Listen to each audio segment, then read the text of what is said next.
Avec les anciens, on voudrait vous inviter à vivre une année de sainteté ensemble. Et il y a 6 résolutions sur ce bulletin. La première, c'est vivre une vie de louange en célébrant la bonté et la justice de Dieu. Comme on vient de le faire ce matin, on veut le faire toute l'année. Vivre une vie juste en faisant des choix sages, éclairés par la parole de Dieu. Vivre une vie intègre en ayant un comportement droit. Vivre une vie loin du mal en fuyant les tentations. Vivre une vie en étant bien entouré, en choisissant ceux avec qui on marche. Vivre une vie engagée pour la justice sociale, en dénonçant le mal, en priant pour nos autorités. Amen. Amen. La vérité, c'est que c'est facile à dire, mais un peu moins à vivre. Et on veut commencer cette année avec une série de 3 prédications où on veut parler de l'espérance. 3 prédications dans le chapitre 8 de la lettre de Paul aux Romains, où Paul répond à une question, mais comment on peut vivre l'espérance alors qu'il y a encore le péché en nous? Comment on peut vivre l'espérance alors qu'il y a encore la souffrance autour de nous? Comment on peut vivre l'espérance alors qu'il y a des attaques sur nous? Ça, c'est 3 prédications qu'on veut faire ensemble en ce début d'année. Et même l'apôtre Paul, il dit, mais c'est pas si facile. Au chapitre 7 de sa lettre, il dit, je ne comprends pas ce que je fais, je ne fais pas ce que je veux et je fais ce que je déteste. Un peu plus loin, il dit, en effet, je sais que le bien n'habite pas en moi, c'est-à-dire dans ma nature propre. J'ai la volonté de faire le bien, mais je ne parviens pas à l'accomplir. En effet, je ne fais pas le bien que je veux, mais je fais au contraire le mal que je ne veux pas. Or, si je fais ce que je ne veux pas, ce n'est plus moi qui le fais, mais le péché qui habite en moi. Alors, est-ce que c'est bien utile de formuler ces résolutions? Est-ce que c'est même réaliste de se donner des résolutions comme celles que je viens de le lire? Est-ce que c'est pas un peu se bercer d'illusions que de croire qu'on peut vivre ce qu'on a écrit? En fait, je crois pas. Et je crois que Paul non plus. Et je vous invite à lire ce qu'il dit juste après, au début du chapitre 8. Prenons Romains chapitre 8. Je lis les versets 1 à 17. Il n'y a donc maintenant aucune condamnation pour ceux qui sont en Jésus-Christ. En effet, la loi de l'Esprit qui donne la vie en Jésus-Christ m'a libéré de la loi du péché et de la mort. Car ce qui était impossible à la loi, parce que la nature humaine la rendait impuissante, Dieu l'a fait. Il a condamné le péché dans la nature humaine en envoyant à cause du péché son propre Fils dans une nature semblable à celle de l'homme pécheur. Ainsi, la justice réclamée par la loi est accomplie en nous qui vivons non conformément à notre nature propre, mais conformément à l'Esprit.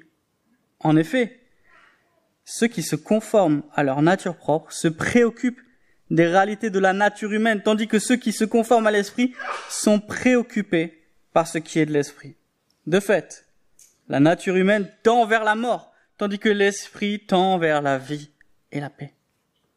En effet, la nature humaine tend à la révolte contre Dieu parce qu'elle ne se soumet pas à la loi de Dieu et qu'elle n'en est même pas capable. Or, ceux qui sont animés par leur nature propre ne peuvent pas plaire à Dieu. Quant à vous, vous n'êtes pas animés par votre nature propre, mais par l'Esprit, si du moins l'Esprit de Dieu habite en vous.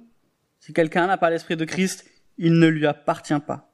Et si Christ est en vous, votre corps, il est vrai, est mort à cause du péché, mais votre esprit est vie à cause de la justice. Et si l'Esprit de celui qui a ressuscité Jésus habite en vous, celui qui a ressuscité Christ rendra aussi la vie à votre corps mortel, par son Esprit qui habite en vous. Ainsi donc, frères et sœurs, nous avons une dette, mais pas envers notre nature propre pour nous conformer à ses exigences.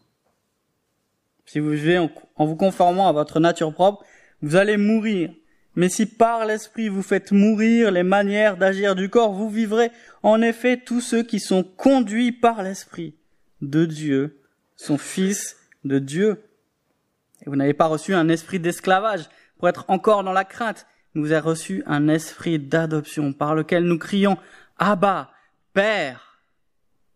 L'Esprit lui-même rend témoignage à notre esprit que nous sommes enfants de Dieu. Or, si nous sommes enfants, nous sommes aussi héritiers, héritiers de Dieu et co-héritiers de Christ, si toutefois nous souffrons avec lui, afin de prendre aussi part à sa gloire. Paul, en quelques lignes, il nous empêche de tomber dans deux ornières. La première, ce serait un trop grand triomphalisme de penser que le péché n'a plus aucune influence sur nous. La deuxième ornière, ce serait un trop grand défaitisme, pensant que le péché aura forcément le dessus sur nous. Et entre triomphalisme et défaitisme, Paul présente une troisième voie, celui du réalisme de la grâce. Le réalisme de la grâce, c'est quoi? C'est d'abord une tension. La tension de savoir que la victoire est assurée, mais que nous devons encore vivre des batailles. Nous ne pouvons pas vivre parfaitement ce que Dieu nous demande, mais nous pouvons le vivre vraiment. Et en plus d'être une tension, ce réalisme de la grâce, il est optimiste. Et c'est pas un optimisme niais ou un optimisme aveugle qui refuse de voir la réalité en face, mais c'est un optimisme qui est motivé, nourri par la grâce, éclairé par la grâce de Dieu. On peut avoir confiance dans ce que nous demande Dieu parce que ce qu'il nous demande, il nous le donne. Le réalisme de la grâce. Et c'est vrai que c'est une tension, comme beaucoup de choses dans la vie chrétienne. Et on va voir notamment que ces trois textes dans Romains 8 nous parlent de tension. Tension entre la chair et l'esprit. Tension entre le présent et l'avenir. Tension entre le visible et l'invisible. Et parfois dans notre vie chrétienne, on est tellement conscient de cette tension qu'on est un peu comme un élastique et on se demande à quel moment ça va péter. Mais je suggère que Paul, ce matin, dans ce texte, il nous donne 3 clés pour mieux vivre cette tension. La première des clés, c'est que nous sommes libres. Les versets 1 à 4. Le verset 1, c'est parmi les versets les plus importants de la Bible. Si vous voulez apprendre un verset par cœur, et si vous connaissez déjà Jean 3,16, vous savez pas lequel apprendre juste après, apprenez celui-là. Il n'y a donc maintenant aucune condamnation pour ceux qui sont en Jésus-Christ.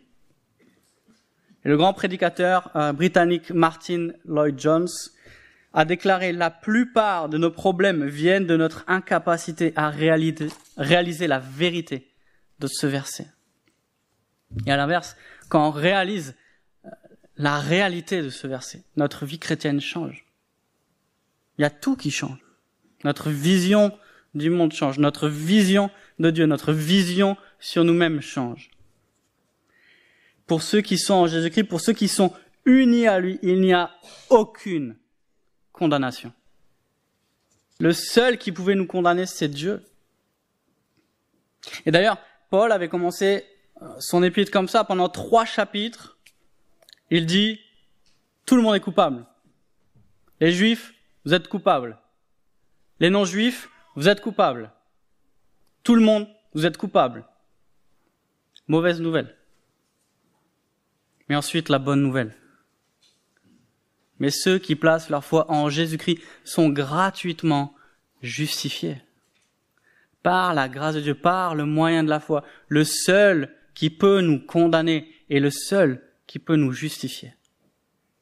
C'est le seul qui peut lever cette condamnation.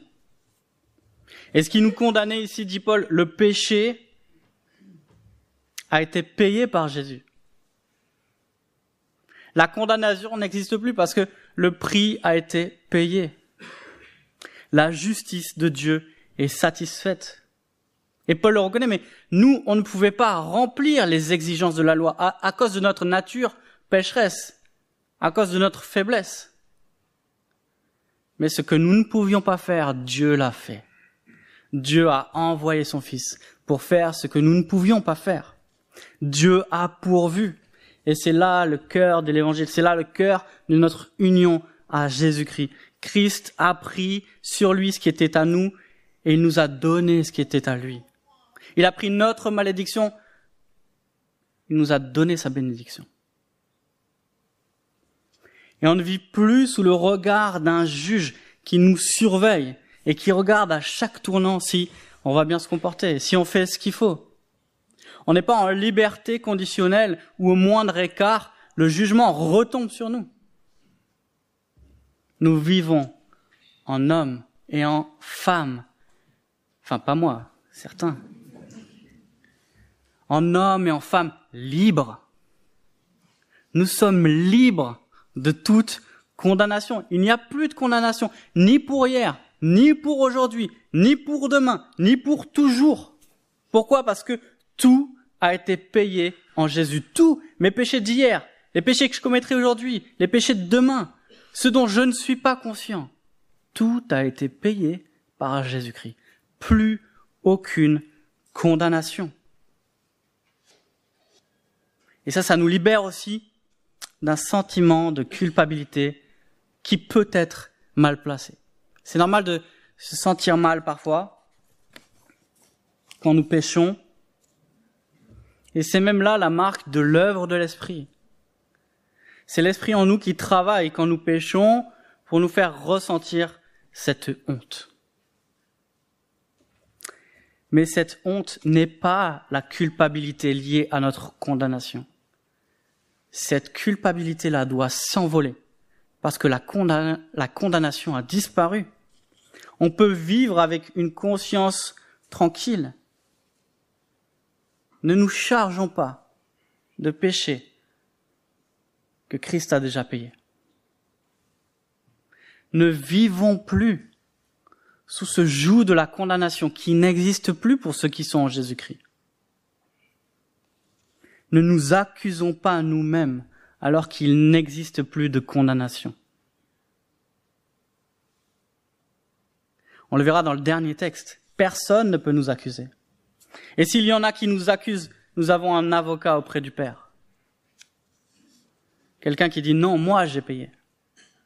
Christ qui dit non, ce péché-là je l'ai payé, celui-là aussi. Il n'y a plus rien qui est là pour accuser celui qui est uni à moi.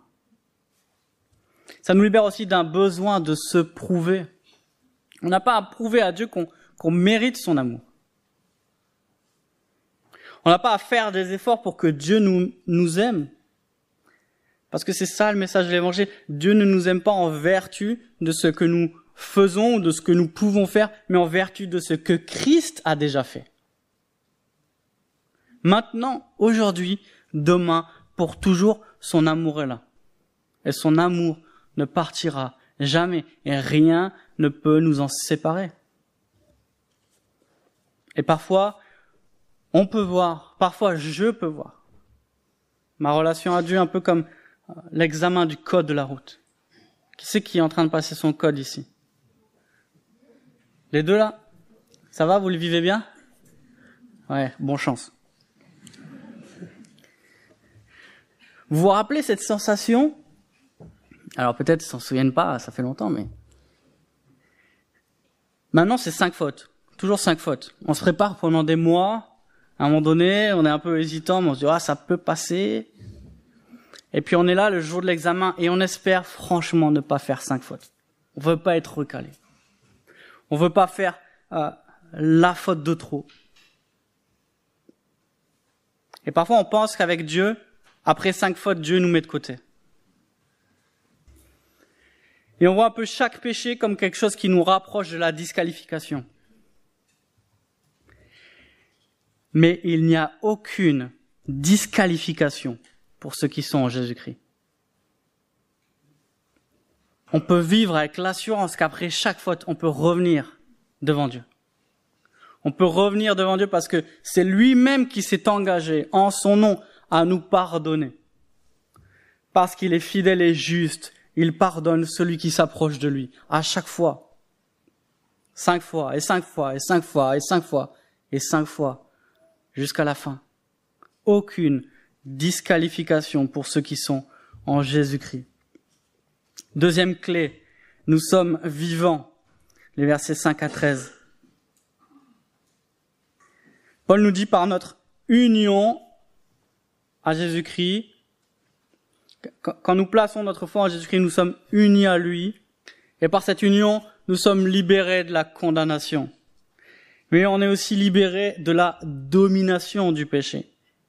Le péché ne règne plus sur nous. Et Paul l'a exprimé un peu plus longuement au chapitre 6 de la même lettre. Il dit, le péché ne règne plus sur vous. Pourquoi? Parce que vous êtes morts au péché et vivants pour Dieu en Christ. Vous êtes morts au péché, vivants pour Dieu en Christ. Mais du coup, si les chrétiens pêchent encore, je suis sûr que ça arrive à l'un ou l'autre d'entre vous, c'est quoi la différence avec ceux qui ne sont pas unis à Jésus-Christ? Si on continue de pécher, quelle est la différence avec les autres qui ne connaissent pas Jésus-Christ? La différence, nous dit Paul dans ce texte, c'est leur affection. C'est ce qu'ils aiment. Paul fait la différence entre celui qui pêche et celui qui s'affectionne au péché. Les saints sont encore pécheurs. Ceux qui sont unis à Jésus-Christ pêchent encore, mais ils n'aiment plus leur péché. La direction de leur cœur a changé fondamentalement. Quand j'étais petit, comme tous les voisins de mon âge, j'ai appris à faire du vélo sur la place devant chez mes parents. C'est un petit vélo rouge. C'est une place qui est assez grande pour qu'on puisse faire quelques tours de pédale pour arriver jusqu'au bout, mais une place assez petite pour que quand on apprend à faire du vélo, on arrive jusqu'au bout. Et à chaque fois qu'un enfant avait le courage de faire ce pas, de décider d'enlever les petites roulettes et d'essayer, il y avait tout le quartier, c'est quelques maisons, les voisins, les copains, les parents qui venaient pour encourager celui qui allait faire le pas. C'était vraiment une étape importante, j'allais dire pour la vie du quartier, ça c'est quand on est petit, on croit que ça y est, c'est l'événement. Mais c'était quand même une étape importante, parce qu'on voyait qu'il y a quelque chose qui... C'est vrai, il y a le permis, mais avant, il y a à apprendre à faire du vélo. Et on a une impression mitigée, parce qu'en même temps, il y a du monde qui nous encourage et tout, mais on se dit que si on tombe, il y a plein de monde. Et je me souviens de ce moment, alors vaguement bien sûr, mais je me souviens d'un secret que m'a dit mon père. C'est un principe qui m'a permis d'atteindre l'autre côté de la place. Et c'est un principe qui me sert aujourd'hui encore dans ma vie chrétienne.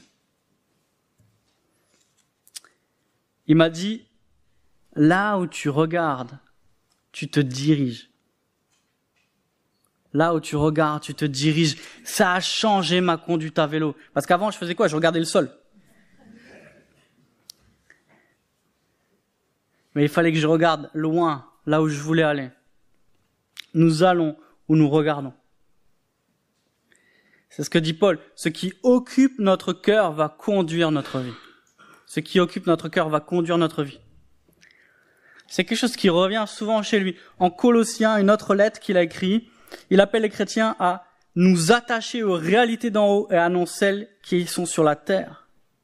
En Philippiens, une autre lettre, il dit ne pas penser aux réalités de ce monde, mais tourner les yeux vers le ciel, nous attendons Jésus-Christ. Que voulons-nous mettre devant nos yeux cette année? De quoi voulons-nous nourrir notre cœur? Est-ce que la manière de nourrir notre cœur correspond à la direction où nous voulons aller? Est-ce qu'on vit comme si notre vie se résumait à cette vie sous le soleil? Est-ce qu'on est conscient des réalités divines? Chaque jour, prêchons-nous l'évangile à nous-mêmes. Je crois que c'est aussi Lloyd Jones qui disait on passe trop de temps à s'écouter, on devrait plus se parler. Prêchons-nous l'évangile. Nous ne sommes plus condamnés, nous sommes libres. Nous ne sommes plus morts, nous sommes vivants en Christ. Nous sommes plus esclaves, nous sommes enfants de Dieu. Que ces réalités glorieuses habitent nos cœurs, que ce soit ces réalités glorieuses qui conduisent notre vie. Paul continue, verset 8. Paul continue, il dit, « Or ceux qui sont animés par leur nature propre ne peuvent pas plaire à Dieu. » Il dit, « Mais vous n'êtes pas animés par votre nature propre. » Certains ont la chair. Quand il parle de nature propre, il parle de cette nature qui est teintée de péché. Vous n'êtes pas animés par votre nature propre, mais par l'Esprit, si du moins l'Esprit de Dieu habite en vous. On pourrait traduire « Puisque l'Esprit de Dieu habite en vous, vous n'êtes pas animés par votre nature propre. » Paul nous dit, si nous sommes unis à Jésus-Christ, nous appartenons à Christ. Nous sommes animés par son Esprit. Qu'est-ce que ça veut dire? Que son Esprit nous donne la vie. Il habite en nous et nous pouvons plaire à Dieu. Quelle réalité glorieuse. Nous étions condamnés. Mais Paul nous dit, parce que l'Esprit de Dieu habite en vous, parce que c'est l'Esprit qui vous anime, nous pouvons plaire à Dieu. Qu'est-ce que ça veut dire? Ça veut dire que Dieu prend plaisir en nous. Dieu prend plaisir dans ce que nous faisons. Dieu prend plaisir dans nos œuvres, même si elles sont marquées par nos faiblesses et notre imperfection. Pourquoi? Parce que si nous sommes acceptés en Jésus-Christ, au regard de Dieu, nos œuvres sont acceptées aussi en Jésus-Christ. Et Dieu peut prendre plaisir en nous. Le problème, c'est qu'on confond souvent la sainteté avec la perfection. Et Dieu n'attend pas que nos œuvres soient parfaites pour les considérer comme bonnes. Il est possible de plaire à Dieu dans sa grâce. Dès qu'on lui fait confiance, dès qu'on lui obéit, on lui plaît. Pourquoi? Parce que son esprit habite en nous. Parce que nous sommes unis à son Fils. Dans une autre lettre aux Thessaloniciens, Paul exhorte les lecteurs et dit « Maintenant donc, frères et sœurs, vous avez appris de nous comment vous devez vous conduire et plaire à Dieu. » Et il ajoute « Et c'est ce que vous faites. » De même, nous vous le demandons et nous vous y encourageons dans le Seigneur Jésus. Progressez encore. Comment on progresse encore? Dans le fait de plaire à Dieu, il continue. Vous savez en effet quelles instructions nous vous avons données de la part du Seigneur Jésus. Ce que Dieu veut, c'est votre progression dans la sainteté. 2020, résolument saint. Nous plaisons à Dieu. Ce que nous faisons peut plaire à Dieu parce que nous le faisons par son esprit, unis à Jésus-Christ. Quand notre vie reflète notre appartenance à Dieu, nous pouvons lui plaire. Non seulement Dieu ne nous condamne plus, mais Dieu prend plaisir en nous. Au verset 14, Paul nous dit, « En effet, tous ceux qui sont conduits par l'Esprit de Dieu sont fils de Dieu. » Qu'est-ce que ça veut dire être conduit par l'Esprit de Dieu? En fait, être conduit par l'Esprit, ça ne veut pas dire que l'Esprit nous sert de GPS et qui va nous guider dans chaque décision de notre vie. C'est pas ça dont il est question ici. Être conduit par l'Esprit, c'est qu'il nous aide à faire mourir notre péché. En fait, c'est ce qu'il dit au verset 13. Si par l'Esprit vous faites mourir les manières d'agir du corps, vous y vivrez en effet. Tous ceux qui sont conduits par l'Esprit de Dieu sont fils de Dieu. Être conduit par l'Esprit, c'est faire mourir le péché en nous. Et c'est ce qu'il disait tout à l'heure. Vous vous rappelez, j'ai cité Colossiens, il disait attachez-vous aux choses d'en haut et non aux choses qui sont sur la terre. Il continue donc, il dit faites donc mourir en vous ce qui est terrestre. Et il cite une liste de péchés. L'immoralité sexuelle, l'impureté, les passions, les mauvais désirs, la soif de posséder qui est une idolâtrie. Dans Galates, il fait le même lien. Il dit ceux qui appartiennent à Jésus-Christ ont crucifié la nature propre avec ses passions et ses désirs. Si nous vivons par l'Esprit, laissons-nous aussi conduire par l'Esprit. Ceux qui se laissent conduire par l'Esprit, c'est ceux qui crucifient leur nature propre, ceux qui font mourir le péché en eux. Se laisser conduire par l'Esprit, c'est faire mourir notre péché. Les anciens parlaient de mortifier le péché. Mortifier le péché, ça veut juste dire faire mourir le péché. C'est le titre d'un livre, un théologien puritain qui s'appelle John Owen, La mortification du péché. Et Owen, dans ce livre, il dit, il faut que vous soyez continuellement occupés à tuer le péché, sinon c'est lui qui vous tuera. Et si vous lisez le livre, pendant 13 chapitres, Owen, il expose les raisons de la mortification, les moyens de la mortification, les buts de la mortification, les symptômes, la nature du péché, la dynamique de la tentation. Il parle du péché en long, en large, en travers, en profondeur. Et après 130 pages, il commence le chapitre 14 avec ces quelques lignes. Écoutez, ce qui a été dit jusqu'ici était une étape préliminaire. 13 chapitres. Une préparation à la mortification et non la mise en œuvre elle-même de la mortification. Le but de ces chapitres précédents était de préparer le cœur. Pour ce qui est de la pratique elle-même de la mortification, nous ne donnerons que 2 recommandations. Première recommandation.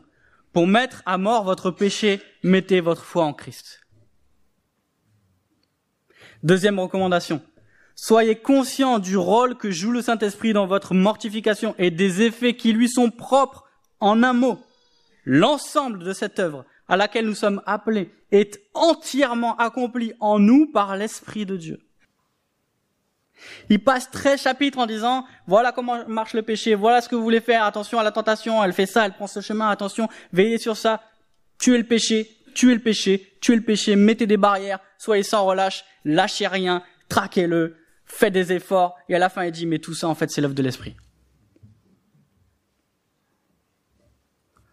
Il dit, aucun effort humain ne peut faire mourir le péché. Aucun effort humain ne peut faire mourir le péché. Seule une énergie toute puissante peut accomplir ce travail, la puissance du Saint-Esprit. Il n'y a que le Saint-Esprit qui peut faire mourir le péché en nous. Et la bonne nouvelle, c'est qu'il habite en nous. Pour tous ceux qui sont unis à Jésus-Christ, le Saint-Esprit habite en nous. Et c'est lui qui travaille. Et c'est lui qui fait mourir le péché en nous. Nous pouvons mettre à mort le péché. Pas parce que nous sommes devenus meilleurs. Pas parce que nous avons une puissance qui fait partie de notre nature, mais parce que la puissance de Dieu, le Saint-Esprit, habite en nous. Et c'est elle qui nous fait marcher dans la sainteté. Nous pouvons mettre à mort le péché. Nous pouvons plaire à Dieu. Troisième clé, versets 14 à 17, nous sommes enfants. Nous sommes devenus enfants de Dieu. Et si la condamnation n'existe plus, si nous pouvons plaire à Dieu, c'est parce que nous sommes devenus ses enfants. On l'appelle Seigneur parce qu'il est notre roi, mais on l'appelle Père, Abba Père, parce que nous sommes devenus ses enfants. Et cette adoption nous libère de la crainte, nous dit Paul. Nous n'avons plus à craindre celui qui nous a choisis par amour.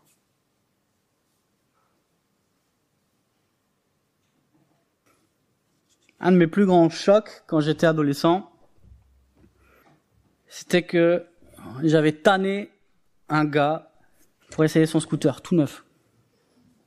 Un Booster Spirit, les vrais savent. Un Booster Spirit, c'est un scooter qui était à la mode à l'époque. Et je l'avais mais vraiment tanné, jusqu'à ce qu'il lâche. Il était un peu hésitant. Il était neuf. Et puis, comme dit mon père, prêter, c'est risquer de perdre. Et il connaissait pas cette parole de mon père, qui s'avérait être une prophétie. Je suis allé faire un tour, pas loin, mais il faisait nuit. Il y avait du brouillard.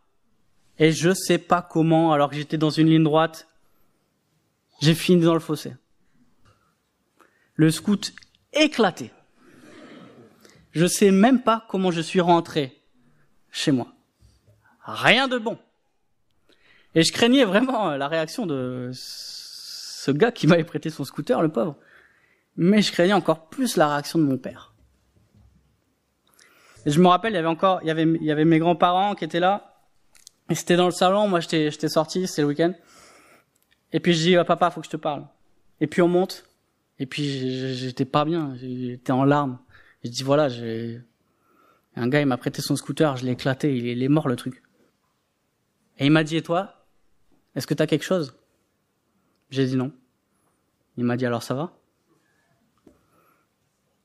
L'esclave peut craindre son maître, mais le fils ne craint pas son père. L'adoption nous libère également de la performance. On court tous après l'approbation. On court tous après la validation d'autrui. Et en fait, au fond, beaucoup de nos actes sont motivés par le fait d'être approuvés par les autres ou être validés. Et c'est ce qui explique en grande partie le grand succès des réseaux sociaux. C'est même quelque chose qu'un psychologue a appelé la boucle de rétroaction sociale. Qu'est-ce que ça veut dire? C'est-à-dire, je te like, tu me likes. C'est-à-dire que inconsciemment, quand on aime le contenu des autres, on s'attend à ce que les autres aiment notre contenu. On se sent bien quand on nous valide. On se sent bien quand on nous approuve. On se sent bien quand on porte un regard favorable sur ce que nous faisons, sur ce que nous disons. Et on se sent mal quand on manque l'approbation que l'on recherche. Et notamment dans les réseaux sociaux, tout est conçu pour nous faire participer le plus. Pourquoi? Parce qu'on court après cette approbation, cette validation sociale. Mais ce n'est pas notre mérite qui fonde notre relation avec Dieu. C'est son amour envers nous, manifesté en Jésus-Christ. Paul nous dit, Dieu a envoyé son Fils pour que nous devenions ses fils. Il a donné son Fils pour que nous devenions ses enfants et on n'a rien à faire de plus pour lui plaire. Dieu nous regarde avec les yeux d'amour chargés du Père. Plus rien à craindre. Il nous aime parce que nous sommes devenus ses enfants. Et même, nous sommes devenus ses enfants parce qu'il nous a aimés le premier. Ce qui fonde notre relation avec Dieu, c'est son amour. C'est pas notre mérite. Et par notre adoption, finit Paul, nous sommes aussi héritiers. Et cet héritage, c'est quoi? C'est la gloire que nous partagerons avec Christ. Et en fait, le chapitre 8, c'est le dernier chapitre de toute une section qui commence au chapitre 5. Et il dit que nous glorifions de nos épreuves. Pourquoi? Parce qu'on a l'assurance de participer à la gloire à venir. Comment on peut avoir cette assurance de participer à la gloire à venir? Parce que nous sommes enfants. Et si nous sommes enfants, nous sommes aussi héritiers. Et ce à quoi Christ a droit, nous y avons droit. Parce que nous sommes enfants de Dieu. Mais il nous faut passer par la souffrance avant d'arriver à la gloire. C'est le dernier verset.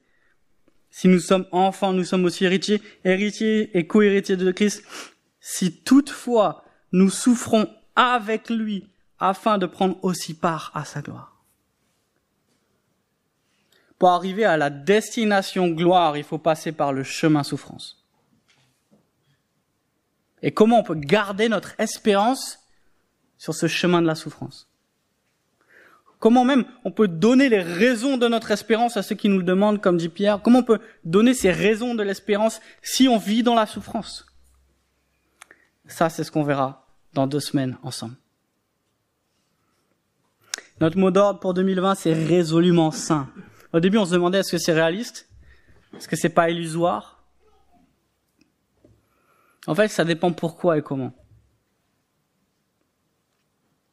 si c'est comme toutes les résolutions où l'on compte sur nous-mêmes, sur nos propres forces, sur notre volonté, alors c'est voué à l'échec. Mais si on avance avec la certitude et l'assurance que l'Esprit de Dieu habite tous ceux qui se sont confiés en Jésus-Christ, alors nous pouvons être saints. Alors nous pouvons plaire à Dieu.